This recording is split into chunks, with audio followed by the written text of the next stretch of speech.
आजकाल गावामध्ये आज पण लोक शेती वगैरे करूनच आपलं जीवन काढतात. त्यांच्याकडे इतर आणखीन काही दुसरं काम नव्हतं. पण जसं जसं ह्यांच्या गावामध्ये जनसंख्या वाढत जात होती तसं तसं शेत पण कमी पडत जात होते. जे एक समस्याचं समाधान करण्यासाठी मुखिया सगळ्या गाववाल्यांना पंचायतमध्ये बोलवतो. तसं तर पंचायत प्रत्येक वेळेस वैयक्तिक भांडणं सोडवण्यासाठी बोलवले जायची, पण ह्या वेळेस समस्येसाठी बोलवली आहे. ती आपल्या सगळ्या गावकऱ्यांची समस्या बनली आहे. आपल्या सगळ्यांची समस्या? पण आम्हा शेतकऱ्यांना तर काहीच समस्या नाहीये. अच्छा, तर तुझ्या शेतात होणारं उत्पन्न तुझ्या पूर्ण परिवाराला पुरतं सगळं? ते नाही होत मालिक. पहिले घरात 4 लोक होते, पण जेव्हापासून 2 मुलांचं लग्न झालं आहे आणि मुलं झाले आहेत, अन्नाची खूप कमी झाली आहे. तर ही काय समस्या नाहीये का? आणि अशी ही समस्या सगळ्यांच्या घरी चालू आहे. बरोबर आहे मालिक. समस्या काय, हे तर मोठं संकट आहे. मी तर काही वेगळंच समजलो होतो. मला माफ करा. तर कोणाकडं याचा काही उपाय आहे? कारण आपल्या घरामध्ये सदस्य तर वाढतच जातील, पण आपल्या गावात तेवढंच शेत आहे जेवढं 20 वर्षापूर्वी होतं. माझं म्हणणं असं होतं की आपण सरकारकडे काही मागणी केली पाहिजे, त्यांनी आपली काही मदत केली पाहिजे. आपण सरकार पुढे कधी हात पसरणार नाही. जोपर्यंत आपले हात काम करत आहेत तोपर्यंत सरकार पुढे हात फैलायचे नाही, जेणेकरून या गोष्टीवर आपणच काम केलं पाहिजे. हलकूची बायको खूप वेळापासून सगळ्यांचं बोलणं ऐकत होती. तिला काहीतरी सांगायचं होतं, पण पंचायतमध्ये आजपर्यंत बायकांनी कधीही आपली आवाज नाही उचलली होती, म्हणून ती बोलण्याच्या आधी घाबरत होती. मालिक, माझी बायको काही बोलायची इच्छा दर्शवत आहे. जर ह्या पंचायतीने हिला बोलायची इजाजत दिली तर. आजपासून सगळ्या लोकांनी एक गोष्ट लक्षात ठेवा. आपलं गाव जरी विकासाच्या बाबतीत मागं असेल तरी पण आपले विचार मागे नसले पाहिजे. आजपासून आपल्या गावात कधीही स्त्री आणि पुरुषामध्ये काही भेदभाव नसला पाहिजे. हो, धन्यवाद.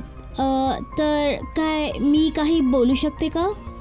आजपासून तू बोलू पण शकतेस, आणि मी ऐकलं आहे तू शिकलेली आहेस, आणि तुला वाटलं तर गावातील मुलांना शिकवू पण शकतेस. हो, मी ते म्हणत होते की जेव्हा आपण ह्या गावामध्ये आलो होतो तेव्हा इथे एक पण शेत नव्हतं, आणि आम्ही सगळ्यांनी आपापल्या गरजेच्या हिशोबाने जमीन खोदून शेत बनवले. तर आज जेव्हा परत जरूरत आहे तर आपण परत खोदून नवीन शेत का नाही बनवून देत?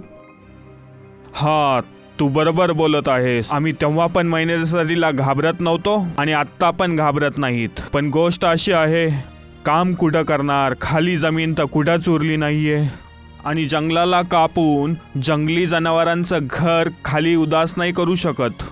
जर काय आपण डोंगराच्या मागच्या जाग्याटी थोडं काम सुरू केलं तर? ती जमीन खूप बंजर आहे आणि तिथं खूप मोठे मोठे दगड पण आहेत. त्यांना बाजूला करणं मुश्किल आहे. आपल्याकडे आणखीन दुसरा काही रस्ता नाही आहे. आणि काही वेळ पहिला तुम्हीच बोलला की जोपर्यंत आपले हातपाय बरोबर आहेत आपल्याला मेहनत करण्यापासून मागे नाही हटायला पाहिजे. सगळेजण चुन्नीचं बोलणं आणि विचारांपासून सहमत होतात आणि डोंगराच्या मागच्या जमिनीला खोदून तिथे शेत बनवण्याचा फैसला करतात. दुसऱ्या दिवशी सगळेजण कुदाल, फावडा आणि हातोडा आणि बाकीचं सामान घेऊन तिथे पोचतात. आपण आलो तर आहोत, पण हे काम सोपं नसणार आहे. तेवढं कठीण पण नाही आहे जेवढं वाटत आहे, आणि आपण एकटे पण तर नाही आहोत. मला तर माहीतच नव्हतं माझी बायको एवढ्या मजबूत विचारांची आहे. मला पण नाही माहीत होतं की तुम्ही एवढे कमजोर आहात. थोडं वेळ काम करूनच तुम्ही दमला. आता नाही होत चुन्नी, माझी जवानी गेली आहे. खरं सांगू, माझ्यामध्ये शेती करायची पण ताकद नाही उरली आहे. गुडघे खूप दुखतात, पण मी कोणाला सांगत नाही, आणि असं सांगून पण काय होणार आहे. एवढं बोलून हलकू कुदाळ घेतो आणि परत खोदायला सुरुवात करतो. पण चुन्नी त्याच्याकडे जाऊन त्याच्या हातामधून कुदाल घेते.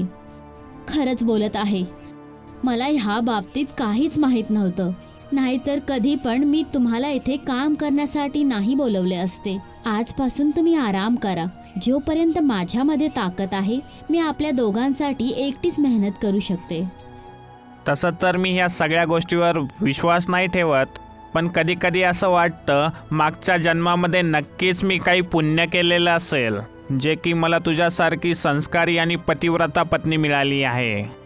अच्छा, आजपर्यंत तुमच्या तोंडातून मी असं काही नाही ऐकलं.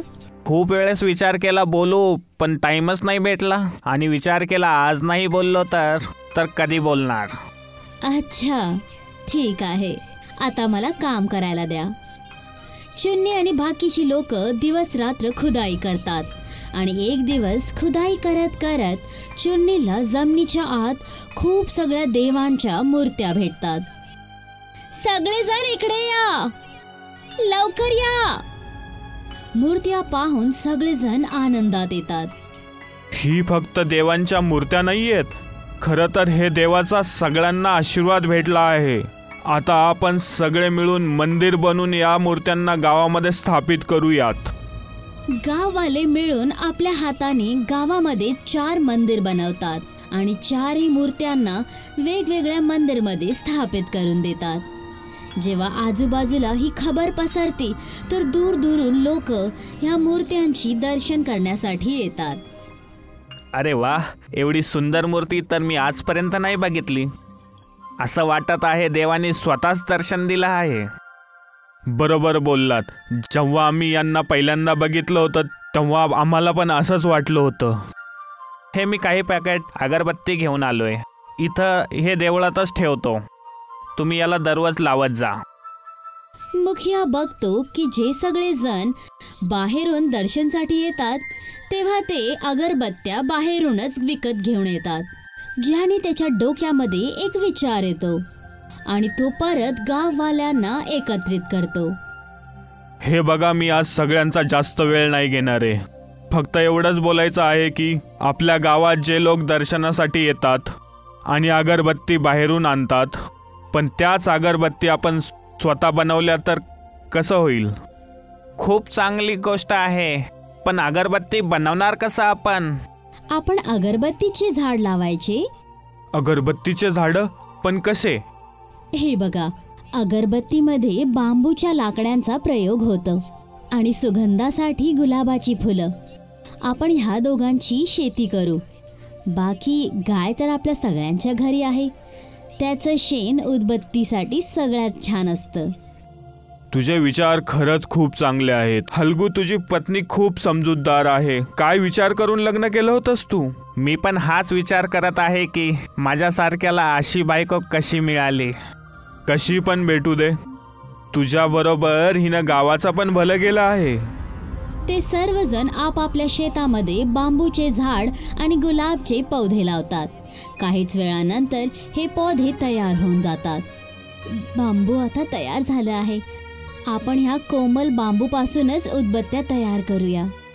सर्वजण आपापल्या उगवलेल्या बांबूंना कापायला लागतात आणि त्यांना बारीक बारीक कापून उदबत्त्यांच्या नापाचे तुकडे बनवतात. ह्यानंतर गाईच्या शेणाला गुलाबाच्या पाण्याने गुंतून त्याचा लेप बांसच्या तुकड्यांवर चढवलं जातं आणि उदबत्त्या बनवून तयार करून दिली जाते. आपण छोटासा लघु उद्योग बनवला आहे. आता लवकरच ही गोष्ट लोकांपर्यंत पोहोचली पाहिजे, कारण जे पण मंदिरामध्ये येतील ते अगरबत्ती इथूनच विकत घेतील. आता जो पण श्रद्धाळू बाहेरून तिथे दर्शनसाठी यायचे, गाववाले त्यांना गावची बनलेली उदबत्ती विकत घेण्यासाठी सांगायचे. आणि हळूहळू सगळ्यांना हे कळून जातं की अगरतला गावाच्या लोकांनी उदबत्त्या बनवायला सुरुवात केली आहे, ज्याने गावापासून दूर एक उदबत्ती बनवणाऱ्या माणसाचा खूप नुकसान व्हायला लागतो. आजपर्यंत शिवम नावाचीच अगरबत्ती प्रत्येक मंदिरात लावल्या जायची, पण जेव्हापासून अगरतलावाल्यांनी अगरबत्ती बनवायला सुरुवात केली आहे तेव्हापासून शिवम नावाची अगरबत्ती विकायचीच बंद झाली आहे. काहीतरी दिमाग लावावं लागेल. शिवमला जेव्हा दुसरा कोणताच पर्याय सुचत नाही तर तो गावामध्ये येऊन इकडच्या मुखियाला ह्या गोष्टीबद्दल सांगतो. मुखियाजी, तुम्ही तर खूप वर्षापासून मी बनवलेल्या अगरबत्ती मंदिरामध्ये लावायचे, ह्यामुळं मला माझ्याबद्दल सांगायची गरज नाही आहे. पण हो, माझी जी हालत आजकाल झाली आहे ना, ह्याबद्दल तुम्हाला माहीत असणं गरजेचं आहे. आणि ह्या सगळ्या मागे तुमच्या गावाचा हात आहे. आमच्याकडून जर काही चूक झाली असेल तर आम्हाला माफ करा. पण जोपर्यंत मला समजतं, ह्या गावातील लोकांनी आजपर्यंत असं कोणतं काम केलं नाही ज्यामुळं दुसऱ्या कोणाचं नुकसान होईल. तरी पण तुम्ही म्हणत आहात, तर यामागं नक्कीच काही कारण असेल. कारण हे आहे, जेव्हापासून तुमच्या गावातील लोकांनी अगरबत्ती बनवायला सुरुवात केली आहे, तेव्हापासून मी बनवलेली अगरबत्ती कोणीच घेत नाहीये. पण आम्ही हे सगळं तुमचं काम बंद करण्यासाठी केलं नव्हतं, हे गावाच्या रोजगारासाठी केलेलं आहे. पण ह्यामुळं काम तर माझंच बंद झालं ना. आणि तसं पण तुमच्याकडं जीवन जगण्यासाठी शेती आहे, तुम्ही शेती का नाही करत? आम्ही तर आहोतच शेतकरी, पण जेव्हापासून गावामध्ये मंदिर बनले आहेत, आम्ही अगरबत्ती बनवायला सुरुवात केली आहे. कारण आमच्या आवश्यकता पण दिवसेंदिवस वाढत आहेत. पण तुमच्या गावातील लोकांना हे काम बंद करावं लागेल. हे बघा, आम्ही कोणाचं वाईट तर करत नाही आहेत, त्यामुळं हे काम तर बंद नाही करू शकत. आणि तसं पण तुमच्याकडं दुधाचा खूप मोठा व्यवसाय आहे. आजूबाजूच्या सगळ्या गावांचं दूध तुमच्याच डेअरीला चाललं जातं, तर तुम्हाला पैशाची कसली कमी? तुम्ही हे बरोबर करत नाही आहेत. तुम्हा सगळ्यांना याची किंमत मोजावी लागेल. शिवम गावाच्या मुखियाला धमकी देऊन तिथून निघून जातो. पण रागात त्याने जे केलं त्याने काहीच नाही झालं. मुखिया आणि बाकीचे गाववाल्यांनी उदबत्त्या बनवायचं नाही सोडलं. मला असं वाटतं की हे लोक असं नाही ऐकणार. आता काहीतरी वेगळा विचार नक्कीच करावे लागेल. मला असं वाटतं यांच्या बांबूच्या शेतीला संपवून टाकावं लागेल. तेव्हा नाही राहणार बांबू आणि नाही बनणार अगरबत्ती. आता शिवम रात्री गपचूप एक मशाल घेऊन गाववाल्यांच्या शेतांमध्ये जातो आणि एक एक करून सगळ्या बांबूच्या झाडांमध्ये आग लावून टाकतो. आणि बघताच बघता सगळे झाड आगमध्ये जळून राख होऊन जातात. आता मी पण बघतो की तुम्ही अगरबत्ती बनवता ह्या जळलेल्या कोळसांची खिचडी. सकाळी उठल्यानंतर गाववाले बघतात की त्यांचे बांबूचे सगळी झाडं जळून राख झाले आहेत. हे बघून सगळेजण खूप जास्त दुखी होऊन जातात. मुखियाला अंदेशा होऊन जातो की कुठं ना कुठं हे शिवमचंच काम आहे. पण एखादी सबूत नसल्यामुळे तो काहीच नाही करू शकला होता. आता तर आपल्या सगळ्यांचं खूप नुकसान झालं आहे आणि नवीन झाडं उगायमध्ये खूप वेळ लागणार. हे सगळं नुकसान जाणून बुजून केलेलं आहे. पण आता काय पर्याय आहे? मला तर काहीच सुचत नाही आहे. आता आपले देवच आपल्याला रस्ता दाखवतील. मुखिया आणि बाकीचे गाववाले मंदिरमध्ये जातात आणि तिथे आपली बनवलेली अगरबत्ती जळून पूजा करायला लागतात. अगरबत्तीच्या पूर्ण जळल्यानंतर जो त्याचा खालचा भाग उरून जातो, स्वच्छता करल्यानंतर मुखिया त्यांना कचऱ्याबरोबर उचलून मंदिरच्या मागच्या जाग्याटी टाकून देतो. आणि दुसऱ्या दिवशी तिथे एक अगरबत्तीचं मोठं झाड उगवलेलं होतं आणि त्याच्यावर खूप सगळ्या अगरबत्त्या लागलेल्या होत्या. अरे, हा तर चमत्कार झाला. चुन्नी सगळ्यांना मंदिर जवळ बोलावते.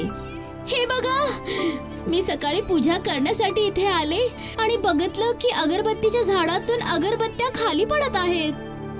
मुखिया झाडाच्या खालून अगरबत्त्या उचलतो आणि त्यांची सुगंध घ्यायला लागतो. हे तर तशाच सुगंधित अगरबत्ती आहेत जशा आपण बनवत होतो. सगळे गाववाले ह्याला देवाचा आशीर्वाद समजून ह्या अगरबत्त्यांना मंदिरमध्ये जाळवतात. दुसरीकडे पंचायत बसवली जाते. इथे सर्वजण मिळून शिवमला गावातून दूध न देण्याचा निर्णय घेतात. ज्याप्रमाणे त्या दिवशी शिवमने तुम्हाला धमकी दिली होती, मला तर असंच वाटत आहे आपल्या शेतात आग त्यांनीच लावली असेल. का नाही आजपासून आपण आपल्या गावचं दूध देणंच बंद करू, तेव्हा त्याची अक्कल जागेवर येईल. बरोबर बोललास तू. अशा लोकांसोबत असंच वागलं पाहिजे.